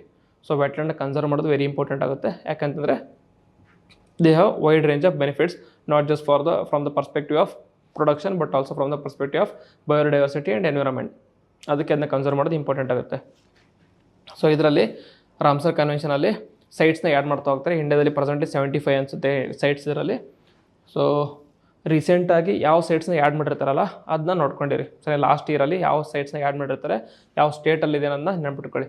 ಜೊತೆಗೆ ಯಾವ ಸ್ಟೇಟಲ್ಲಿ ಹೈಯೆಸ್ಟ್ ರಾಮ್ಸರ್ ಸೈಟ್ಸ್ ಇದೆ ಅದು ಕೂಡ ಇಂಪಾರ್ಟೆಂಟ್ ಆಗುತ್ತೆ, ಅದನ್ನ ನೆನಪು ಮಾಡ್ಕೊಳ್ಳಿ. ಆ್ಯಂಡ್ ದೆನ್ ಮಾಂಟ್ರಿಕ್ಸ್ ರೆಕಾರ್ಡ್ ಅಂತ ಬರುತ್ತೆ. ಮಾಂಟ್ರಿಕ್ಸ್ ರೆಕಾರ್ಡ್ ಅಂತಂದರೆ ಇಟ್ ವಾಸ್ ರೆಸ್ಟ್. ಇದೇನಂತಂದರೆ ರಾಮ್ಸರ್ ಕನ್ವೆನ್ಷನಲ್ಲಿ ರಾಮ್ಸರ್ ಸೈಟ್ಸ್ನ ಇನ್ಕ್ಲೂಡ್ ಮಾಡಿರ್ತೀವಿ, ಅಂದರೆ ವೆಟ್ಲ್ಯಾಂಡ್ಸ್ ಆಫ್ ಇಂಟರ್ನ್ಯಾಷನಲ್ ಇಂಪಾರ್ಟೆನ್ಸ್ನ ಇನ್ಕ್ಲೂಡ್ ಮಾಡಿರ್ತೀವಿ. ಅದರಲ್ಲಿ ಕೆಲವೊಂದು ವೆಟ್ಲ್ಯಾಂಡ್ಸ್ ಇರುತ್ತಲ್ಲ, ದೇ ಆರ್ ಹೈ ಅರ್ಜೆನ್ಸಿ. ಏನಂತಂದರೆ ಅದು ನಶಿಸಿ ಹೋಗ್ತಾ ಇದೆ, ಏನಂತಂದರೆ ಅದಕ್ಕೆ ಇಂಪ್ಯಾಕ್ಟ್ ಜಾಸ್ತಿ ಆಗ್ತಾಯಿದೆ, ನೆಗೆಟಿವ್ ಆಗಿ ಇಂಪ್ಯಾಕ್ಟ್ ಜಾಸ್ತಿ ಆಗ್ತಾಯಿದೆ, ಅದಕ್ಕೆ ಅರ್ಜೆಂಟ್ ನೀಡ್ ಇರುತ್ತೆ ಅಂತ ಹೇಳ್ಕೊಳ್ಳಿ.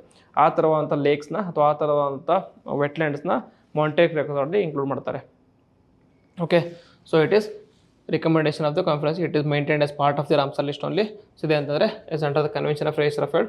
So wetlands of international importance where changes in the ecological character have occurred or are occurring or are likely to occur in the result of developments etc. So ಇಂಡಿಯಾದಲ್ಲಿ ಎರಡು ಅದನ್ನು ಮಾಂಟ್ರಿಕ್ಸ್ record include ಮಾಡಿದರೆ.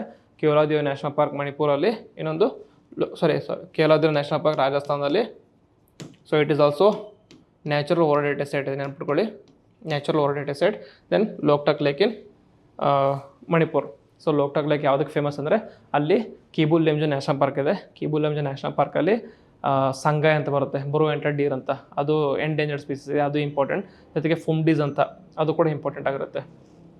ಜೊತೆಗೆ Chilka ಲೇಕ್ನ initial ಆಗಿ include ಮಾಡಿದ್ರು, ಇವಾಗ ಅದನ್ನ remove ಮಾಡಿದ್ದಾರೆ ಫ್ರಮ್ ದ ಮಾಂಟ್ರಿಕ್ಸ್ ರೆಕಾರ್ಡ್. ಅಂದರೆ ಅದರದ್ದು ಸ್ಟೇಟಸ್ ಇಂಪ್ರೂವ್ ಆಗಿದೆ, ಅದರಲ್ಲಿರುವಂಥ ಅದಕ್ಕೆ ಥ್ರೆಟ್ ಅಷ್ಟೊಂದು ಇಲ್ಲ ಅಂತ ಅರ್ಥ, ರಿಮೂವ್ ಮಾಡಿದರೆ ಅಂದರೆ.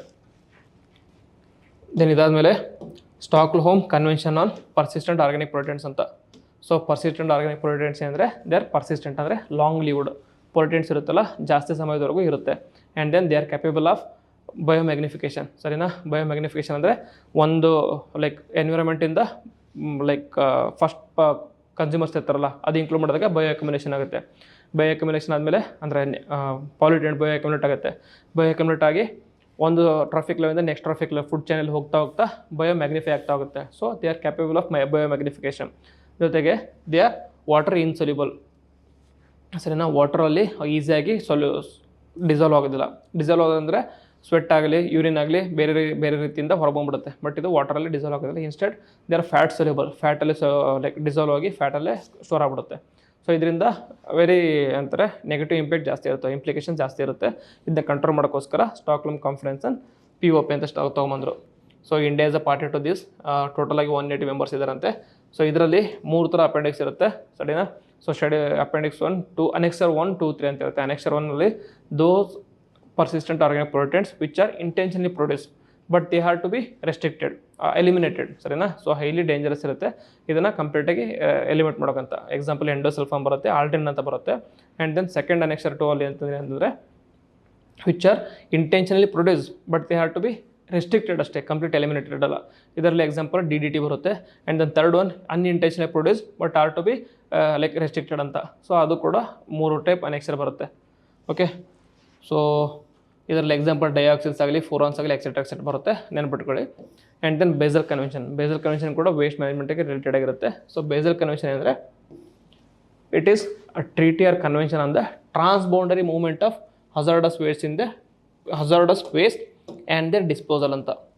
ಟ್ರಾನ್ಸ್ಬೌಂಡರಿ movement of hazardous waste and their disposal ಅಂದರೆ ಒಂದು ದೇಶದಿಂದ ಇನ್ನೊಂದು ದೇಶದಿಂದ ಟ್ರಾನ್ಸ್ಬೌಂಡರಿ ಮೂವ್ಮೆಂಟ್ ಆಗ್ತಾಯಿತ್ತು ಅಂದಾಗ ಆ ಮೂವ್ಮೆಂಟ್ ಆಗೋದನ್ನು ರೆಗ್ಯುಲೇಟ್ ಮಾಡೋದು ಯಾವ ಟ್ರೀಟಿ ಅಂದರೆ ಈ treaty. Okay, it does not address the movement of radioactive waste. ಇದು ವೆರಿ ಇಂಪಾರ್ಟೆಂಟ್ ಪಾಯಿಂಟ್ ಆಗುತ್ತೆ.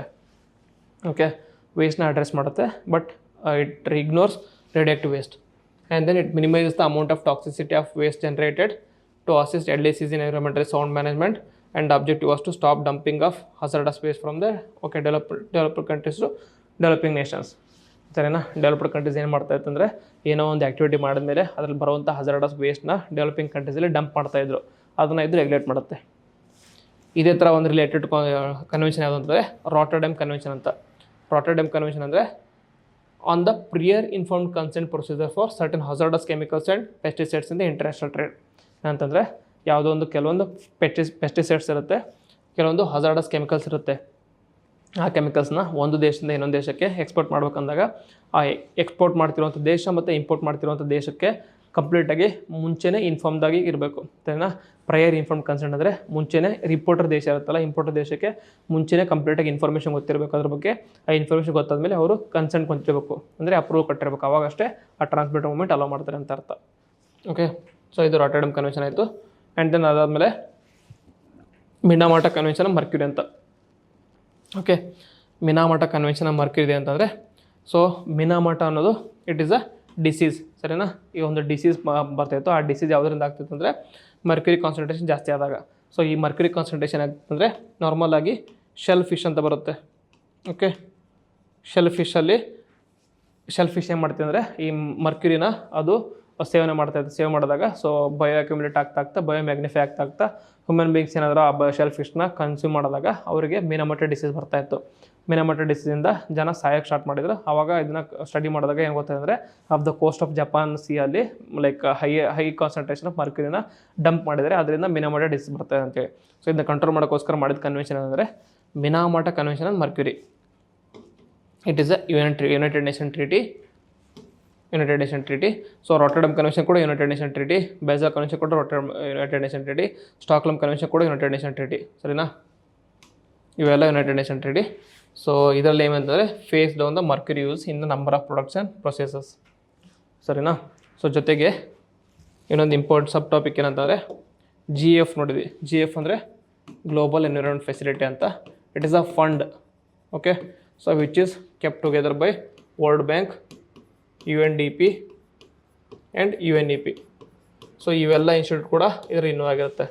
ಸೊ GF ಇದೆಯಲ್ಲ, ಇದೇನು ಮಾಡುತ್ತೆ ಅಂದರೆ ಎನ್ವಿರಾನ್ಮೆಂಟಲ್ ಆ್ಯಕ್ಟಿವಿಟೀಸ್ಗೆ ಫಂಡ್ ಮಾಡುತ್ತೆ. ಅದರಲ್ಲೂ exclusively adaptation ಸ್ಟ್ರಾಟಜೀಸ್ಗೆ.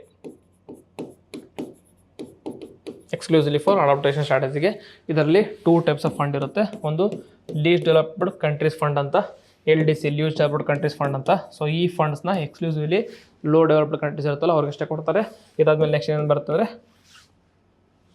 Special climate change fund ಅಂತ ಬರುತ್ತೆ. ಇದು ಕೂಡ it is like a subsidiary ಥರ, ಅದಕ್ಕೆ ಸಪೋರ್ಟ್ ಮಾಡ್ತಾ ಇರುತ್ತೆ. ಸೊ ಈ GF ಇದೆಯಲ್ಲ, ಇದರಲ್ಲಿ ಕವರ್ ಆಗಿರುವಂಥ ಕನ್ವೆನ್ಷನ್ಸ್ ಯಾವುದು ಅಂತಂದರೆ ರಿಯೋ ಟ್ರಿಯೋ ಬರುತ್ತಲ್ಲ, ಯಾವುದು UNFCCC, CBD, United nation, UNCCD. So ಇದ್ರ ಜೊತೆಗೆ Stockholm convention, Stockholm is an POP. ಇದಾದಮೇಲೆ ನೆಕ್ಸ್ಟ್ ಯಾವ್ದು ಬರುತ್ತೆ ಮಿನಾಮಾಟ ಕನ್ವೆನ್ಷನ್. ಸೊ ಪ್ರೆಸೆಂಟಲ್ಲಿ ಇದು 5 ಕನ್ವೆನ್ಷನ್ಸಿಗೆ GF ಫಂಡಿಂಗ್ ಕೊಡುತ್ತೆ. ಇದ್ರ ಜೊತೆಗೆ ಇನ್ನೆರಡು ಯಾವತ್ತು ಅಂದರೆ UN ಕ್ಲಾಸ್ ಮತ್ತು ಮಾರ್ಪೋಲ್ ಅಂತ ಇದ್ವು. ಇವಾಗ ಇದು ಚೇಂಜ್ ಆಗ್ತಾ ಇದೆ. UN ಕ್ಲೋಸಾಗಿ BBNJ ಬರ್ತಾ ಇದೆ, ಮಾರ್ಪೋಲಾಗಿ ಬೇರೆ ಯಾವುದೋ ಟ್ರೀಟಿ ಬರ್ತಾ ಇದೆ. ಸೊ ಪ್ರೆಸೆಂಟ್ಲಿ ಇವೆಲ್ಲ ಕನ್ವೆನ್ಷನ್ಸ್ಗೆ ಫಂಡಿಂಗ್ ಕೊಡೋದು ಅಂದರೆ GF ಫಂಡಿಂಗ್ ಕೊಡುತ್ತೆ. 2 ರೀತಿಯಾದ ಫಂಡ್ ಇರುತ್ತೆ, LDC ಮತ್ತು special climate fund. It is exclusively adaptation fund. ಇದು ಇಂಪಾರ್ಟೆಂಟ್ ಪಾಯಿಂಟ್ ಆಗುತ್ತೆ. ಓಕೆ, ನೆನ್ಪಿಟ್ಕೊಳ್ಳಿ. ಸೊ ಇದು static part of today's discussion ಆಯಿತು. ಸೊ ಕರೆಂಟ್ ಅಫೇರ್ಸಲ್ಲಿ ಏನೋ ಲೆಂದಿ ಕ್ಲಾಸ್ ಆಗಿದೆ, ಬಟ್ ವೆರಿ ಇಂಪಾರ್ಟೆಂಟ್ ಟಾಪಿಕ್ಸ್ನ ಹೇಳ್ತಾ ಇದ್ದೀನಿ. ಸೊ ನೋಟ್ ಮಾಡ್ಕೊಳ್ಳಿ. ಸೊ ಕರೆಂಟ್ ಅಫೇರ್ಸಲ್ಲಿ ಇರುವಂಥ ಬೇರೆ ಆರ್ಗನೈಸೇಷನ್ ಅಂದರೆ ಫಸ್ಟ್ ಮೂವರ್ಸ್ ಕೋalition ಅಂತ. ಫಸ್ಟ್ ಮೂವರ್ಸ್ ಕೋalition ಯಾವುದಕ್ಕೆ ಅಂತಂದರೆ aim is to clean up carbon intensive sectors. ಸರಿನಾ? ಕಾರ್ಬನ್ ಇಂಟೆನ್ಸಿವ್ ಸೆಕ್ಟರ್ಸ್ ಯಾವಿರುತ್ತಲ್ಲ ಅದರಲ್ಲಿ ಕಾರ್ಬನ್ ಇಂಟೆನ್ಸಿಟಿನ ಕಡಿಮೆ ಮಾಡ್ಬೇಕಂತ ಇದ್ರ ಏಮ್ ಇರುತ್ತೆ. ಸೊ ಈಸ್ ಇಂಡಿಯಾ ಮೆಂಬರ್ ಅಂತಂದರೆ ಮೆಂಬರ್ ಇದೆ. ಇದನ್ನು COP26 ಇದನ್ನು ತೊಗೊಂಬಂದಿದ್ದು. ಸೊ ವರ್ಲ್ಡ್ ಎಕನಾಮಿಕ್ ಫೋರಮ್ ಮತ್ತು USA ಅವ್ರದ್ದು ಇನಿಷಿಯೇಟಿವ್ ಇದು. ಓಕೆ, ಅವರಿಂದ ಮೂವ್ ಮಾಡಿದ್ದು, ಅದನ್ನ COP26 ತೊಗೊಂಬಂದಿದ್ರು India as a member. And then cool coalition ಅಂತ. ಕೂಲ್ ಕೋalition ಇದೆ. It is a UNEP led like ಕೋalition. India is a member. ಇದು ನ್ಯೂಸಲ್ಲಿ ಯಾಕೈತೆ ಅಂದರೆ they recently release global cooling watch report of 2023 ಅಂತ. ಓಕೆ, ಗ್ಲೋಬಲ್ ಕೂಲಿಂಗ್ ವಾಚ್ ಅಂದರೆ cooling coalition. ಅದನ್ನು cool coalition ಮಾಡಿರೋದು. ಗ್ಲೋಬಲ್ ಅಟ್ಮಾಸ್ಫಿಯರಿಕ್ ವಾಚ್ ಅಂದರೆ WMO, ಕನ್ಫ್ಯೂಸ್ ಆಗಬೇಡಿ. ಇದಾದಮೇಲೆ ಬರುವಂಥದ್ದು C40 ಅಂತ. ಈ C40 ಎದಕ್ಕೆ ಇಂಪಾರ್ಟೆಂಟ್ ಅಂತಂದರೆ it is an organization including 100 mayors from leading cities of the world. ಸರಿನಾ? ನಾರ್ಮಲ್ ಆಗಿ C40 ಅಂತ ಅಂತಂದಾಗ ಲೈಕ್ G20, G30, C40 ಥರ ಯಾವುದೊಂದು 40 ಕಂಟ್ರೀಸ್ ಅನ್ಕೋತೀರಾ, ಬಟ್ ಕನ್ಫ್ಯೂಸ್ ಆಗಬೇಡಿ. C40 ಅನ್ನೋದು it is an organisation of 100 mayors from different cities in the world. Okay, so it is to confront the climate change crisis. ಇದರಲ್ಲಿ ಇಂಡಿಯಾದಲ್ಲಿ 6 cities ಬರುತ್ತೆ. So 4 metropolitan cities ಯಾವುದು ಅಂತಾರೆ? ಚೆನ್ನೈ, ಡೆಲ್ಲಿ, ಕಲ್ಕತ್ತಾ, ಮುಂಬೈ, ಜೊತೆಗೆ ಬೆಂಗಳೂರು, ಜೊತೆಗೆ ಇನ್ನೊಂದು ಕನ್ಫ್ಯೂಸ್ ಆಗಬೇಡಿ, ಅಹಮದಾಬಾದ್. ಓಕೆ, ಸೊ ಅಹಮದಾಬಾದ್ನ ನೆನಪಿಟ್ಕೊಂಡಿರಿ. ಆ್ಯಂಡ್ ದೆನ್ COP28 ದುಬೈಯಲ್ಲಿ ಆಯ್ತಲ್ಲ, conference of parties to UNFCCC ದುಬೈಯಲ್ಲಿ ಆಯಿತು. ಅದ್ರ ಇಂಪಾರ್ಟೆಂಟ್ ಕೀ ಇನಿಷಿಯೇಟಿವ್ಸ್ ಯಾವುದು, ಅದರಲ್ಲಿ ಇಂಡಿಯಾ ಮೆಂಬರ್ ಇದೆಯಲ್ಲ ಅಂತ ನೋಡೋಣ. ಸೊ ಮೇಜರ್ ಇಂಪಾರ್ಟೆಂಟ್ ಇನಿಷಿಯೇಟಿವ್ ಅಂದರೆ global renewable and energy efficiency pledge ಅಂತ. ಸೊ ಇಂಡಿಯಾ ಅದ್ರ ಮೆಂಬರ್ ಇದೆಯಾ? ಇಲ್ಲ. ಓಕೆ, ಯಾವುದ್ಯಾವ್ದು ಮೆಂಬರ್ ಇಲ್ಲ ಅಂತ ಹೇಳ್ತೀನಿ, ಇಂಡಿಯಾ ಮೆಂಬರ್ ಇಲ್ಲ. And then global cooling pledge. Okay, confuse ಆಗಬೇಡಿ, ಕೂಲ್ ಕೋalitionನಲ್ಲಿ ಇಂಡಿಯಾ ಮೆಂಬರ್ ಇದೆ, ಬಟ್ ಗ್ಲೋಬಲ್ ಕೂಲಿಂಗ್ ಪ್ಲೆಡ್ಜಲ್ಲಿ UAE ಅವರು ಅಂದರೆ UAE ಹೋಸ್ಟ್ ನೇಷನ್ ಇತ್ತು, ಯುನೈಟೆಡ್ ಅರಬ್ ಎಮಿರೇಟ್ಸ್ ಅವರು ಹೋಸ್ಟ್ ನೇಷನ್ ಇತ್ತು, ಅವರಿಂದ ಮೂಟ್ ಮಾಡಿದ್ದು, ಇಂಡಿಯಾದನ್ನ ಜಾಯ್ನ್ ಆಗಿಲ್ಲ. And then G7 climate club ಅಂತ. G7 ಕ್ಲೈಮೇಟ್ ಕ್ಲಬ್ನ 7 ಕಂಟ್ರೀಸ್ ಸ್ಟಾರ್ಟ್ ಮಾಡಿದ್ದಾರೆ, ಜರ್ಮನಿ ಮತ್ತು ಚೀಲಿ ಇನಿಷಿಯೇಟಿವ್. ಇಂಡಿಯಾದ ಮೆಂಬರ್ ಅಲ್ಲ. ಆ್ಯಂಡ್ ದೆನ್ ಆಲ್ಟೆರಾ ಫಂಡ್ ಅಂತ, ಇದನ್ನು UAE ಅವರು ಮೂಟ್ ಮಾಡಿದ್ದು, ಬಟ್ ಇವಾಗ ಸದ್ಯಕ್ಕೆ ಆ ಫಂಡ್ನ ಯಾವ ಥರ ಡೆವಲಪ್ ಮಾಡೋಂತ ಇನ್ನೂ ನಡೀತಾ ಇದೆ, ಅದಕ್ಕೋಸ್ಕರ ಇಂಡಿಯಾ ಮೆಂಬರ್ ಹೌದಲ್ಲ ಅದು ಅಷ್ಟು ಇಂಪಾರ್ಟೆಂಟ್ ಆಗೋದಿಲ್ಲ. ಸೊ 3ಕ್ಕೂ ಇಂಡಿಯಾ ಇಲ್ಲ. Global renewable and energy efficiency pledge, global cooling pledge and G7 climate club, 3ರಲ್ಲಿ ಇಂಡಿಯಾ ಇಲ್ಲ. ಸೊ ಇದು ಟುಡೇಸ್ ಡಿಸ್ಕಷನ್ ಆಯಿತು. So I know very like hectic ಅನಿಸಿದೆ, ಲೆಂದಿ ಆಗಿದೆ ಕ್ಲಾಸು, ಯಾಕಂದರೆ ಎನ್ವಿರಾನ್ಮೆಂಟ್ ಅಂದರೆ ಅಷ್ಟೊಂದು ಇಂಪಾರ್ಟೆಂಟ್ ಆಗುತ್ತೆ. ಎವ್ರಿ ಇಯರ್ ಅಟ್ಲೀಸ್ಟ್ 3 ಕ್ವಶನ್ಸ್ನ ನೀವು ಈ ಕ್ಲಾಸಿಂದ ಎಕ್ಸ್ಪೆಕ್ಟ್ ಮಾಡ್ಬೋದು, ಯಾಕಂದರೆ UPSC one of the favourite subject ಅಂದರೆ ಎನ್ವಿರಾನ್ಮೆಂಟ್ ಅಂತ ಹೇಳ್ಬೋದು. ಅದರಲ್ಲೂ ಕೂಡ ಕರೆಂಟ್ ಅಫೇರ್ಸ್ ಮತ್ತು ಸ್ಟ್ಯಾಟಿಕ್ನ ಮಿಕ್ಸ್ ಮಾಡ್ಕೊಂಡು UPSC ಕ್ವಶನ್ಸ್ ಕೇಳುತ್ತೆ. ಸರಿ, ನಾವು ಕಂಪ್ಲೀಟಾಗಿ ಕರೆಂಟ್ ಅಫೇರ್ಸ್ ಮೇಲೆ ಡಿಪೆಂಡ್ ಆಗೋಕ್ಕಾಗೋದಿಲ್ಲ, ಕಂಪ್ಲೀಟಾಗಿ ಸ್ಟ್ಯಾಟಿಕಲ್ಲಿ ಡಿಪೆಂಡ್ ಆಗೋಕ್ಕಾಗೋದಿಲ್ಲ, especially in environment and ecology. ಅದಕ್ಕೋಸ್ಕರ both from static and current affairs ಪರ್ಸ್ಪೆಕ್ಟಿವಲ್ಲಿ ಕಂಪ್ಲೀಟಾಗಿ ಕ್ಲಾಸ್ನ ಹೇಳಿದ್ದೀನಿ. ನಿಮಗೆ ಏನಾದರೂ ಡೌಟ್ಸ್ ಇತ್ತಂದರೆ ಕಮೆಂಟ್ ಬಾಕ್ಸಲ್ಲಿ ಬರೀರಿ, ಹಾಗೆ ಸಜೆಷನ್ಸ್ ಇದ್ದರೆ ಅದನ್ನು ಕೂಡ ಕಮೆಂಟ್ ಬಾಕ್ಸಲ್ಲಿ ಬರೀರಿ. ಸೊ ವಿಡಿಯೋ ಇಷ್ಟ ಆಗಿತ್ತಂದರೆ ಲೈಕ್ ಮಾಡಿ, ಶೇರ್ ಮಾಡಿ, ಹಾಗೆ ಕಮೆಂಟ್ ಮಾಡಿ. ಇದನ್ನು ಹೇಳ್ತಾ ವಿಡಿಯೋನ ಎಂಡ್ ಮಾಡ್ತೀನಿ. ಜೈ ಹಿಂದ್, ಜೈ ಕರ್ನಾಟಕ.